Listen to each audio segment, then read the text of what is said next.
Темирлан Султанбеков жөнүндө айттым, Канат Исаев жөнүндө айттым оюмду, Текебаев жөнүндө айттым, Атамбаев жөнүндө айттым. Адахан боюнча оюн кандай дейт. Адахан Кимсанбаевич боюнча эми мен бир силерге ачуу чындыкты айтып коеюнбу, мынакна бүтүнчүлөр мени баарыңар сөгүп жатып каласыңарга дейм азыр. Адахан Мадумаров президент болбойт. Президент болбойт. Кеп ал президентке жарабаганда эмес. Кеп кыргыз коомчулугу, кыргыз эли андай президентке даяр эмес. Мен ойлойм, эгерде Мадумаров президент болуп калса, жанагыдай көмүскө экономикадагы мындай бүт мыйзам бузуулар токтоп, мафия менен, криминал менен бийлик койгон колтук аралашпай калат, жакындарын, туугандарын аралаштырбайт. Ушундай нерселерди мисалы үчүн мен көзүм жетет да, андай президентке бүгүн кыргыз эли өзү даяр эмес. Ошон үчүн мен ойлойм, Адахан Мадумаров президент болбойт жакын арада. Анан могу бүтүнчүлөр силерге бир айтып коеюнбу? Жалгыз эле Мадумаров оңдойт, андан башка татыктуу эч ким жок деген сөзүңөргө кошулбайм да. Тилекмат Мадумаровго бир кызмат берип, ажа кылып көргүлө, анан айткыла бүтүнчүлөр туура айтыпсыңар деп. Айка Бекмаматова, мен силерге айтып атам, Мадумаров татыксыз деген жокмун. Бирок жалгыз эле Мадумаров татыктуу эмес. Ошону мына айырмалай билсеңер, силер дагы Жапаровдун дакансаларына окшоп эле ырылдай бербей. Мадумаров да татыктуу деп атам, бирок татыктуулар көп деп атам.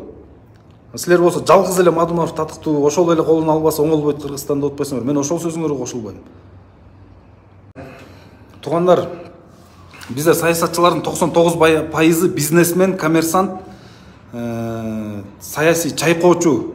Жеке менин пикиримде 3 эле саясатчы бар.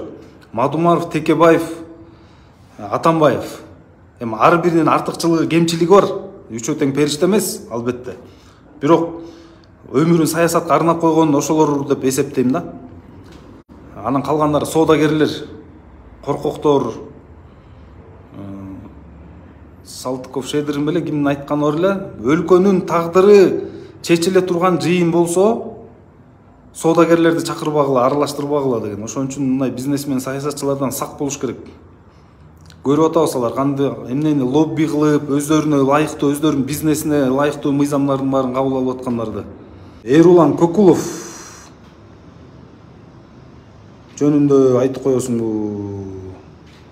Оюңуз кандай? Эрулан Кокулов мырза эми баягы такшал элек саясатчы да. Депутат болгондон кийин саясатчы дей беребиз да, эми такшал элек, может сүйлөгөндү үйрөнө элек, куулук, шумдук дегенди үйрөнө элек чыгар. Бирок жана торпок депутаттар бар го. Бийликке жатып берип эле, анан бийликтин тапшырмасын аткарып эле Мадумаровго асыла берген, Бакасовго окшогондорчу. Ошолордон айырмаланып, Абировдон айырмаланып, ошол Кемпирабад боюнча, казино боюнча элге, эл тарапка добуш берген. Ошону эсибизге алып коелу. Бүгүн кемчиликтери бардыр. Такшал элек депутат, бирок баягы блогер болуп жүрүп, не сахардын артынан бул келди да, эл ишеним көрсөттү, туура көрсөттү. Эми мен оюм ошондой да, азырынча такшал элек, бирок көп депутаттардан айырмаланып, принцибин, позициясын көрсөтүп койду. Мен баалап калдым. Бирок кичине мокогураак болуп атат да, кичине мокогураак, кичине курстук жетишпей атат. Өзүн өзү өстүрүш керек. Эми бул сын эмес. Өзүн өзү өстүрүш керек деп мен аны сындаган жокмун. Баарыбыз өзүбүздү өстүрүшүбүз керек. Ошонун ичинде мен дагы күнүгө ар ким өзгөчө өсүп келаткан жаш саясатчылар өзүн өзү өстүрүш керек да. Баардык тараптан, ар тараптан мыйзамдарды окуп, тил үйрөнүп дегендейчи, физикалык жактан, интеллектуалдык жактан баардыгыбыз өсүшүбүз керек. Анын катарында ошо Эрулан деле бар. Бактыбек калматов сынган жок, пока күтүп турат режиминде. Баарыбыз күтүү режимине түшүп алалы анда. Келе 15 жыл күтөлү. Эл дагы күтсүн, мен деле күтөйүн, баары күтсүн, Мадумаров деле күтсүн, ошо Атамбаев деле күтсүн, анда күтүү режимине баарыбыз түшүп алалы. Бул актоо эмес да, болбойт да андай. Күтүү режиминде. Андайды токтотуш керек. Билбейм Калмаматов каякта, ошол мага деле кызык. Каякта экени. Текебаев унчукпайт го дейт. Эми ал саясатчылардын билбейм кандай стратегия, кандай тактикасы бар. Убакыты келгенде мүмкүн унчугат, бирок 30 жылдан бери алар демократия деп какшап келди. Анан билбейм. Биякта эки тараптуу караса болот. Элдин да көңүлү калып атат ошондой үлкөн саясатчылардан. Анан бир чети саясатчылар деле элге таарынып атат да, кайдыгер депчи. Бирок дагы бир жерин айтып коюш керек. Жеке эле менден дагы, мисалы үчүн, мен деле элге таарынбайм да. Эч ким саясатчылар таарынбаш керек. Себеби алардан эч ким суранган эмес. Саясатка келгиле, биздин тагдырыбызды чечкиле, ушинтип чындык үчүн күрөшкүлө, же коррупционер болгула, же таза иштегиле эч ким суранган эмес. Бул жолду саясатты ар ким өзү тандаган. Ошон үчүн элге таарынбаш керек. Текебаевдин оппозициядан кетишинин эмне себеби бар деп ойлойсуң, же чарчадыбы күрөштөн? Бир чети чарчады, бир чети тажады, көңүлү калды. Анан дагы бир билгени болсо керек, мүмкүн бир тактика, стратегия катары дагы бааласак болот. Текебаев алысты көрө билген саясатчы, ал азыр күтүү позицияны карманып турат, буюрса өлкө пайдалуу иштерди дагы кылат. Бийликтин жакшы жактары барбы дейт. Бийликтин мага жаккан бир жакшы жагын айтайынбы? Жанагы көлгө полиэтилен пакеттерге тыюу салбадыбы? Мен канча чет өлкөлөрдө болдум, 7 өлкөдө жашадым. Жана транзит менен бир күн 2 күндөн болуп эсептеген өлкөлөрдү эсептегенде 15 өлкө болуптур. Кече жакында эле отуруп эсептедим эле. Бардыгында ошол кагаз дүкөндөрдө пакеттери, нан салсаң дагы, алма салсаң дагы, чоң пакети, кичинекей пакеттердин баардыгы ошол кагаздан экен да. Бул абдан туура кадам болду биринчиден. Анан башка дагы жакшы кайсы жактарын айта алабыз? Карыз алып элге айлык бергендерин айта алабызбы? Мектеп салды дейин десең, бардык эле президенттер салып келген, аны кийинки президент эле салат. Эмнесин айтабыз? Элдерди куугунтук кылып сөз эркиндигин, адам укугун тебелеген деген автократияны, мындай тоталитардык режимде орнотуп атканын айтабызбы, диктатураны? Жакшы жактарын айтайын дейм, айткылачы, мен деле айтайын, ошол жакшы жактарын айтсаңар. Эмне деп төрүп жатат дейт. Ошо фейктер силер ишсиз калбасын деп улам видеого кайрылуу кылып улам жүктөп атпаймынбы? Бабанов президент боло алабы дейт. Мен жана айтып кеттим. Өлкөнүн тагдыры чечиле турган жыйындарга, чогулуштарга, ошондой нерселерге соодагерлерди аралаштырбаш керек. Соодагер деген баары бир башкача ойлонот, коммерсанттарчы. Саясатчы деген башка. Мен Бабанов. Бул 5-октябрда 2020-жылы туугандар, биз ордо жана революциянын төңкөрүштүн кайнаган жеринде жүрбөдүкпү? Эл чогулуп турганда, кечкире электе, штурм баштала электе, Бабанов келип эл менен аралашып, жанагы элге ок атып аткан, гранат ыргытып аткан милицияларга кошо таш ыргытышып, спецнаска кошо бийликти алып ошентип жүргөндө, Садыр Нуркожоевичти эч ким эстебейт да болчу. Ошол убакта лидер жок болуп калган. Коркуп жатып алган, биз кайра чакырганбыз. Анан каяктагы кантип эл башкармак эле ал? Исаевке көз карашыңыз кандай дейт. Исаев дагы президенттикке татыктуу киши деп ойлойм. Исаев көпчүлүк саясатчыларга караганда билимдүү. Анан бир нерсени баса белгилеп айтып коеюнбу? Мен президент болом деп эле бийликке жулуна бергендерге караганда ошол токпейилдерден биз карашыбыз керек болуп атат да. Ал мындай аристократтык, ак сөөктүк мүнөзү бар адам. Көп жулунбайт бийликкечи.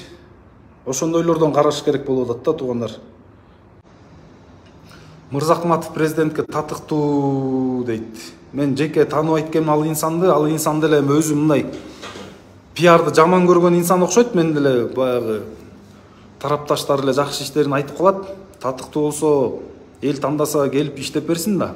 Татыктуу болсо бүгүнкү бийликтин кемчиликтерин айтсын, Кемпир-Абад боюнча оюн ачык айтсын, бүгүн ак жеринен камакта отургандар боюнча айтсын, пикирин билдирсин, президент болом деген ою бар болсо.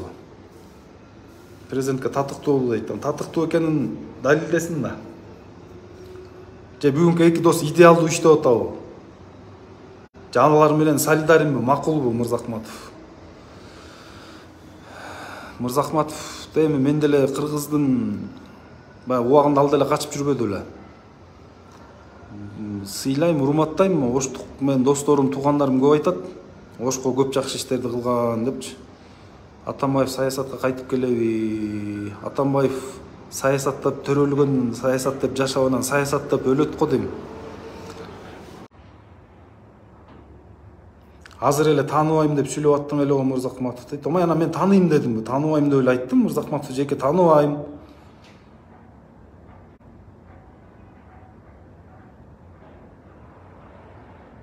Өйдө жакта бирөө жазды, ушу татыктуу депчи айттым. Татыктуу болсо пикирин билдирсин, адилетсиздиктерге, мындай бөлүп болуп жаткандарга татыктуу болсо чыксын, суурулсун, колдойлу.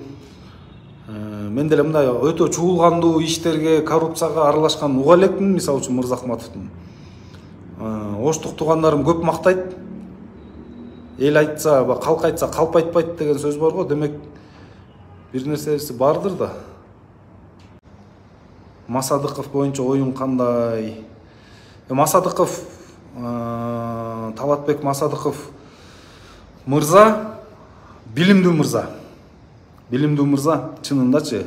Бирок билимдүү дейин десең Акаев деле билимдүү болгон да. Жандай эмеспи? Академик болгон. Бүгүн деле дүйнө жүзүн таң калтырып атпайбы? Ачылыштарды кылыпчы. Андан билимдүү болгон туурабы? Анан адам билимдүүдөн тышкары чечкиндүү да болуш керек экен. Мекенчил болуш керек экен, коркпош керек экен, жүрөктүү болуш керек экен, президент болом, эл башкарам, саясатчы болом деген инсандарчы. Анан мен андай чечкендүүлүгүн көргөн жокмун Масадыковдун. Ал деле кырдаалга жараша окшойт. Абдилсегизбаев кандай президенттикке?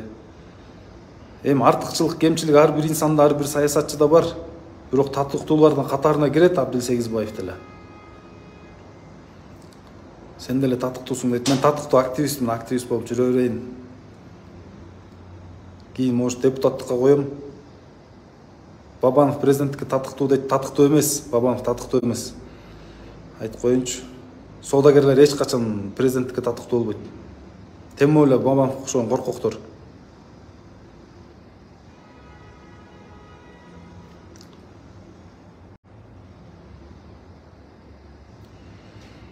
Жеңиш Моллахматов тажрыйбасы мол, сабаттуу кадр дейт.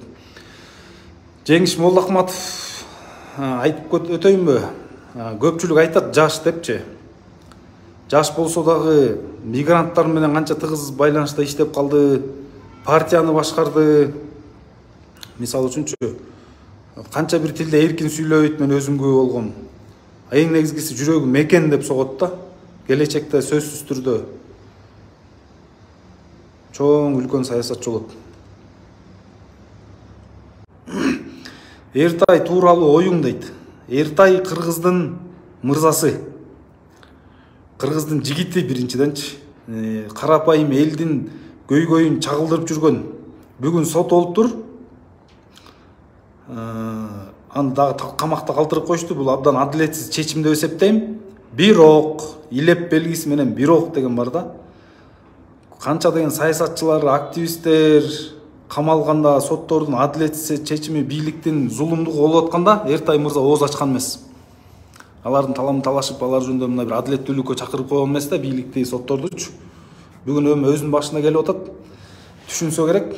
Ат жакшысы кермеде, эр жакшысы түрмөдө дегендей. Ал жакты деле көрүп чыкса, акылдуу адамга түрмө акыл кошот экен. Анан муяктан жооп бербейсиңби? Силерди алдайсыңарбы бийликке келгенде дейт. Мен бийликке келейин деген оюм жок, ошону айтып коеюнчу. Көп эле сен келсең деле ушул болот, андай мындай болот депчи. Кызганып эле.